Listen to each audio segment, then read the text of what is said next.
नमस्कार साथियों और प्यारे बच्चों, स्वागत है एक बार फिर आपका हमारे यूट्यूब चैनल में। पिछले वीडियो तक हमने अध्याय 6 तक के जो ऑब्जेक्टिव प्रश्न बैंक के अंदर दिए गए हैं उनको समझा था, किस तरीके से सॉल्व होंगे ये भी हमने देखा था। आज के इस वीडियो में हम बात करेंगे अगले अध्याय 7 के बारे में और इनके ऑब्जेक्टिव्स को देखेंगे जिनको प्रश्न बैंक के अंदर दिया गया है, क्योंकि इनके आने की संभावना जो है प्रश्न बैंक में से सबसे ज़्यादा बन रही है। और हम इनको अच्छे तरीके से समझ लें तो इससे रिलेटेड कोई प्रश्न भी अगर आता है, संख्याएं चेंज होती है, नंबर्स चेंज होते हैं, तो भी हम उनको आसानी से हल कर सकें, उसके लिए आपको इनको समझना जो है बहुत ज़रूरी है। चैनल पर आप पहली बार आए हैं तो इसे ज़रूर सब्सक्राइब कर लीजिए, वीडियो को लाइक कीजिए, अपने दोस्तों में शेयर ज़रूर कर दीजिए। तो अध्याय 7 की हम बात करें तो यहाँ पर जो मेन जो ऑब्जेक्टिव्स की हम बात कर रहे हैं, जिसमें 32 में से 2 ऑब्जेक्टिव यहाँ पर अध्याय 7 से पूछे जाएंगे। एक एक नंबर के 2 प्रश्न हो जाएंगे और 2 नंबर के जो हैं यहाँ पर 2 प्रश्न अपने को मिलने वाले हैं। सबसे पहले हम बात करें यहाँ पर तो सही विकल्प चुनिए। इसमें पहला जो है मूल बिंदु के निर्देशांक। देखिए 9th में भी हम पढ़ चुके हैं, जहाँ x अक्ष और y अक्ष दोनों एक दूसरे को काटते हैं, ऐसा बिंदु मूल बिंदु कहलाता है। और इसमें शुरुआत यहीं हो रही है, ठीक है। ये हम एज ए संख्या रेखा हम बोल सकते हैं कि संख्या रेखा होती है यहाँ पर, और एक जो है हॉरिजेंटल और एक वर्टिकल, एक ऊर्ध्वाधर रेखा, क्षैतिज रेखा, दोनों जहाँ पर मिलती है, इससे मूल बिंदु के निर्देशांक कितने होते हैं। यहाँ पर x निर्देशांक भी 0 है और y निर्देशांक भी 0 है। मूल बिंदु के निर्देशांक होते हैं 0 0। x अक्ष पर स्थित मूल बिंदु से 4 इकाई की दूरी पर स्थित बिंदु के निर्देशांक। ये देखिए, ये हमारा x अक्ष है, ये y अक्ष है, ये मूल बिंदु ओरिजिन जिसे हम O से दर्शाते हैं, और इससे 4 इकाई की दूरी पर स्थित एक बिंदु के 4 इकाई, यहाँ से हम x अक्ष पर चलें, कितने कदम चलना है अपने को, 4 कदम चलना है। तो 1 2 3 4 4 इकाई की दूरी हम चले हैं और बिंदु कहाँ स्थित है, x अक्ष पर स्थित है। तो x अक्ष पर अपने को चली गई दूरी कितनी है, 4, और y अक्ष पर गए क्या हम, y अक्ष पर नहीं गए हैं, तो उसके निर्देशांक कितने हो जाएंगे, 0 हो जाएंगे। तो इस बिंदु के निर्देशांक कितने होंगे, 4 0 अपने को प्राप्त होंगे। तो इसका आंसर जो है वो कितना हो जाएगा, ये बी वाला जो है राइट हो जाएगा। दो बिंदुओं x1 y1 और x2 y2 के बीच की दूरी होगी। दो बिंदुओं के बीच की दूरी का फॉर्मूला है AB, ठीक है। वो कितना होता है, x2 माइनस x1 का स्क्वायर, पीछे वाले में से x2 माइनस x1 का whole square plus y2 minus y1 का होल स्क्वायर। कहाँ है भैया, x2 माइनस x1 का whole square plus y2 minus y1 का होल स्क्वायर, और साथ में क्या लगाना है, इसका अंडर रूट लेना है अपने को। तो दो बिंदुओं के बीच की दूरी का सूत्र है, अच्छे से याद रखिए, क्योंकि यही जो है कभी हो सकता है 2 नंबर के अंदर भी आपसे सवाल पूछ लिया जाए कि इन दो बिंदुओं के बीच की दूरी ज्ञात कीजिए, तो इस सूत्र से मान हम निकाल पाएंगे, ठीक है। अगला जो आता है 8 6 और 0 0 के बीच की दूरी। अच्छा, दूसरा जो बिंदु लिया है x2 y2 वाला, उसको कितना कर दिया, 0 0 कर दिया है, ठीक है। अब ये तक हम जो है दो बिंदुओं के बीच की दूरी का जो सूत्र लिख रहे थे, जिससे हम बोल रहे थे x2 माइनस x1 का होल स्क्वायर और y2 माइनस y1 का होल स्क्वायर। क्या अच्छे तरीके से याद रहेगा अपने को कि यदि हम जो है एक जो है मूल बिंदु ले लें, तो मूल बिंदु से किसी बिंदु की जो दूरी अगर अपने को निकालनी है, अगर हम इस दूसरे बिंदु के निर्देशांक जो है P ले लें, OP ले लें, वो हमारा मूल बिंदु हो गया, P जो निर्देशांक है। तो यहाँ पर अपने को जो x2 उसको 0 कर देंगे, ये 0 हो जाएगा और ये भी 0 हो जाएगा। क्या बचेगा, x1 square plus y1 square, और x1 y1 की जगह हम क्या लेते हैं, xy लेते हैं, क्योंकि एक ही बिंदु दे रखा है। तो under root x square plus Y square. तो इसकी मूल बिंदु से दूरी निकालनी है, मूल बिंदु से दूरी निकालनी 8 6 की। तो x का मान कितना है, 8, 8 का वर्ग लिख देंगे और दूसरा 6 का वर्ग लिख देंगे। 8 का वर्ग कितना होता है, 64 होता है, 6 का वर्ग कितना होता है, 36 होता है। वर्गमूल के अंदर कितना आ गया, 100, और 100 का वर्गमूल किसके बराबर होता है, 10 के बराबर होता है। इसलिए मूल बिंदु से इसकी दूरी जो है कितनी हो जाएगी, 10 इकाई के बराबर हो जाएगी। x1 y1 और x2 y2 को मिलाने वाली रेखा के मध्य बिंदु के निर्देशांक। मध्य बिंदु मतलब बीच वाला, दोनों का मध्य बिंदु अपने को मिलेगा जिनकी दूरी जो है दोनों सिरों से बराबर दूरी पर स्थित हो। उसके अंदर क्या करना है, इसको और इसको जोड़ना है। x x निर्देशांक को जोड़िए, x1 प्लस x2 अपॉन 2 2 का भाग लगा दें, y1 प्लस y2 अपॉन 2 2 का भाग लगा दें। Option number A.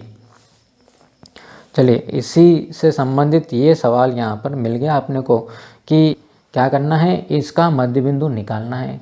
तो क्या करना है, x1 को जोड़ें। x1 और x1 कितना, 1 और 3 कितना हो गया 4, 4 का आधा करें कितना मिलेगा, 2 मिलेगा। ठीक है, तो पहला निर्देशांक 2, यहाँ पर पहला निर्देशांक 2 का ही नहीं आ रहा, ऑप्शन नंबर ए करेक्ट हो जाएगा। y निकालने की ज़रूरत है क्या, नहीं है। देखिए 4 और 2 6, 6 में 2 का भाग लगाएंगे तो कितना मिलेगा अपने को, 3 मिलेगा। तो इसके मध्य बिंदु के निर्देशांक जाएंगे और 2 3 अपने को प्राप्त हो जाएंगे। चलिए, नेक्स्ट जो आता है रिक्त स्थान आता है। ठीक है, इसके हम बात कर लें। रिक्त स्थान में क्या दिया हुआ है यहाँ पर अपने को कि बिंदु जो हैं एक वृत्त के व्यास के सिरों के निर्देशांक। वृत्त है, ये हमने एक वृत्त बना लिया। वृत्त का व्यास क्या करता है कि परिधि पर किन्हीं भी दो बिंदुओं को मिलाने वाला ऐसा रेखाखंड जो वृत्त के केंद्र से होकर के जाता है वृत्त का व्यास कहलाता है। ठीक है, -3 4, और यहाँ पे इसके निर्देशांक कितने दे रखे हैं, 3 -4। तब उसके केंद्र के निर्देशांक देखिए, ये O से लेकर के अगर हम इसको A मान लें, B मान लें, तो ये OA और OB दोनों क्या है, त्रिज्या हैं, बराबर हैं। ये बराबर दूरी है, मतलब ये जो बिंदु है ये कैसा है, ये व्यास का जो मध्य बिंदु कौन होगा, वृत्त का केंद्र होगा। मतलब अपने को मध्य बिंदु के निर्देशांक निकालने हैं। मध्य बिंदु के निर्देशांक कैसे निकलेंगे, x1 plus x2 -3 plus 3 upon 2, ठीक है, और y1 प्लस y2 4 और -4 अपॉन 2। 4 -4 0 हो गया, ये भी कितना हो गया, 0 हो गया। तो इसके निर्देशांक कितने मिलेंगे अपने को, 0 0 मिलेंगे। मतलब अपने को इस तरीके से लिखना है 0 0। चलिए, बिंदु 4 5 किस चतुर्थांश में स्थित होगा, ये अपने को निकालना है। चतुर्थांश की हम बात करें तो जब x अक्ष और y अक्ष एक दूसरे को मूल बिंदु पर काटते हैं तो किसी भी तल को जो है वो 4 भागों में बांट देते हैं और प्रत्येक भाग को हम क्या बोलते हैं, चतुर्थांश बोलते हैं। क्योंकि ये 4 भागों में बट रहा है इसलिए हम इसे चतुर्थांश कहेंगे। 9th से हम पढ़ते आ रहे हैं। और इन चतुर्थांश पर हम बात करें तो अगर कोई बिंदु इस पहले चतुर्थांश के अंदर है तो उसका x निर्देशांक भी प्लस चिन्ह वाला होगा और y निर्देशांक भी कैसा होगा, प्लस चिन्ह वाला होगा। ठीक है, अगर तीसरे चतुर्थांश के अंदर है तो यहाँ पर अपने को x पे माइनस दिशा में चलना पड़ रहा है इस बिंदु तक पहुँचने के लिए, और y पर भी जो है ऋणात्मक दिशा में चलना पड़ रहा है। इसके दोनों निर्देशांकों के चिन्ह कैसे होंगे, ऋणात्मक होंगे।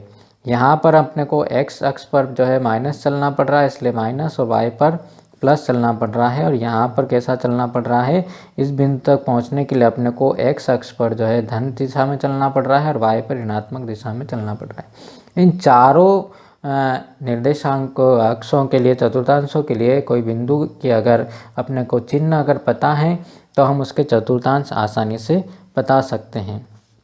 तो यहाँ पर इसके दोनों धनात्मक चिन्ह हैं इसलिए ये कौन से चतुर्थांश में स्थित होगा, ये पहले चतुर्थांश के अंदर स्थित होगा। सत्य असत्य लिखना है। किसी बिंदु का भुज 0 है और कोटि 3 है तो वह x अक्ष पर स्थित होगा। भुज 0, अब भुज और कोटि क्या होती है, भुज और कोटि जो है किसे कहते हैं। ठीक है, किसी बिंदु के जो निर्देशांक होते हैं, मान लीजिए कोई बिंदु हमारा इस तल में स्थित है, इस बिंदु तक पहुंचने के लिए अपने को x अक्ष पर जितनी दूरी चलनी पड़ रही है और y अक्ष के समांतर जितनी दूरी चलनी पड़ रही है उसे हम इसका निर्देशांक कहते हैं। इस बिंदु तक पहुंचने के लिए x अक्ष पर चली गई दूरी को हम भुज कहते हैं और y अक्ष पर चली गई दूरी को हम क्या बोलते हैं, या y अक्ष के समांतर चली गई दूरी को क्या कहेंगे, कोटि कहेंगे। ठीक है, तो किसी बिंदु का भुज 0 है और कोटि 3 है। भुज तो कैसा हो गया, 0 हो गया, कोटि कितनी हो गई, 3 हो गई। तो भुज के लिए x अक्ष पर कहीं गए नहीं और कोटि पे कितना चलना है, 1 2 3 पॉइंट चलना है। तो बिंदु कौन से अक्ष पर आ रहा है, ये y अक्ष पर स्थित होगा। और हमें क्या बोला है, x अक्ष पर स्थित होगा क्या, तो ये जो है कैसा कथन हो जाएगा, असत्य कथन हो जाएगा। वाई अक्ष पर मूल बिंदु से 10 इकाई की दूरी पर स्थित, मूल बिंदु से कितने इकाई की दूरी पर स्थित है, 10 इकाई की दूरी पर स्थित है। और बिंदु कहाँ पर है, वाई अक्ष पर स्थित है। वाई अक्ष पर जब हम आगे जाएंगे आगे की तरफ तो अपने को कितने पॉइंट चलना है, यहाँ पर 10 इकाई तक जाना है। और यहाँ पर जो अपने को एक्स अक्ष पे तो हम गए नहीं, एक्स अक्ष पे तो 0 चले और वाई पे कितना चले, 10 चले, तो 0 10 0 10 इसके निर्देशांक होंगे। यहाँ पर क्या बोल रहा है, 10 0 होंगे, तो ये भी कैसा हो जाएगा, असत्य कथन हो जाएगा। एक्स वाई की मूल बिंदु से दूरी √x² + y² होती है। देखिए ऊपर हमने सॉल्व किया था, यहाँ पर मूल बिंदु से दूरी निकालनी है किसी बिंदु की, तो सीधे सीधे सूत्र है √x² + y² अपने को मिल जाएगा। तो ये क्या हो जाएगा, एक सत्य कथन हो जाएगा। वाई अक्ष पर स्थित किसी बिंदु के निर्देशांक 0y रूप के होंगे। वाई अक्ष पर स्थित है, कोई बिंदु वाई अक्ष पर स्थित है, वाई अक्ष पर स्थित है तो इसके लिए अपने को एक्स अक्ष पर जाना नहीं पड़ रहा है। एक्स अक्ष पर हम चल ही नहीं रही, अतला उसका एक्स निर्देशांक कितना होगा, 0 हो गया। और वाई अक्ष पर जितनी दूरी चले उसको यहाँ पर किससे बतलाया गया है, उसको बताया गया है कि वाई से दिखाया गया है। तो बिल्कुल सत्य कथन होगा। वाई अक्ष पर स्थित अगर कोई बिंदु है तो उसके वाई निर्देशांक का मान अपने को मिलेगा। एक्स अक्ष पर स्थित है तो उसके एक्स निर्देशांक का मान अपने को प्राप्त होगा और वाई का मान जो है 0 अपने को मिल जाएगा। अगले क्वेश्चन की तरफ आते हैं। एक शब्द या वाक्य में उत्तर दीजिए। इसमें अपने को बोला गया है कि बिंदु ए 3 4 की मूल बिंदु से दूरी क्या होगी, 3 4 की मूल बिंदु से दूरी। अब मूल बिंदु से दूरी के लिए फार्मूला क्या है अपना, √x² + y²। 3 4 है, x का मान कितना हो गया 3, 3 का वर्ग 9 और 4 का वर्ग कितना होता है 16, 16 और 9 कितना हो गया 25 और 25 का वर्गमूल कितना होगा 5 होगा। तो मूल बिंदु से दूरी कितनी मिलेगी अपने को, यहाँ पर 5 इकाई के बराबर प्राप्त होगी। -1 2 और 3 4 के मध्य बिंदु के निर्देशांक -1 और +3, इन दोनों को जोड़ करके किससे भाग देना है, -1 + 3 / 2, 2 से भाग देना है। इधर जो है कितना दिया हुआ है, y1 + y2, y1 का मान कितना है 2 और y2 का मान कितना है -4 है, तो प्लस माइनस माइनस मिल गया बटे 2 मिल गया। तो -1 में 3 को जोड़ें कितना मिलेगा 2, 2 बटे 2 और यहाँ पर 2 में -4 को जोड़ा तो कितना मिला -2 बटे 2। आंसर कितना मिलेगा 1 और -1। तो इसके निर्देशांक कितने होंगे, x निर्देशांक इसका मूल मध्य बिंदु का 1 होगा और y निर्देशांक जो होगा वो कितना हो जाएगा -1 हो जाएगा। -3 4 और 2 3 के बीच की दूरी कितनी होगी। देखिए ये जो मान है वो किसका है, x1 का, ये y1 का, ये x2 का और ये y2 का। सूत्र क्या है, दूरी का सूत्र क्या है, √x2 - x1 का होल स्क्वायर। x2 कितना है 2 है, x1 कितना है -3 है, तो माइनस माइनस +3 का whole square plus y2 - y1, y2 कितना है 3 है और y1 कितना है 4 है, तो यहाँ पर -4 का स्क्वायर। इसको हल कर लेते हैं। 2 और 3 का वर्ग कितना हो गया 5 का वर्ग कितना मिल गया अपने को 25 मिल गया। 3 - 4 -1 का स्क्वायर कितना हो जाएगा +1 अपने को मिल जाएगा। तो यहाँ पर कितना मिल जाएगा अपने को, इसका आंसर √26 इसका आंसर जो अपने को प्राप्त हो जाएगा। तो इस वीडियो में इतना ही, मिलते हैं हम अगले वीडियो के अंदर जिसमें हम समझेंगे अगले चैप्टर नंबर 8 जो कि बहुत इंपॉर्टेंट है। क्यों, क्योंकि उसमें से 6 नंबर की सही जोड़ी अपने को पूछी जाने वाली है परीक्षा के अंदर। उसको किस तरीके से हम हल करेंगे, क्या क्या इस प्रश्न बैंक के अंदर ऑब्जेक्टिव्स उस अध्याय के लिए दिए हुए हैं, उनको हम देखेंगे। वीडियो आपको पसंद आए तो लाइक कीजिए, अपने दोस्तों में शेयर कीजिए और चैनल को सब्सक्राइब ज़रूर कर लीजिए। मिलते हैं हम अगले वीडियो में कुछ इंपॉर्टेंट ऑब्जेक्टिव के साथ। तब तक के लिए have a nice day. Thank you.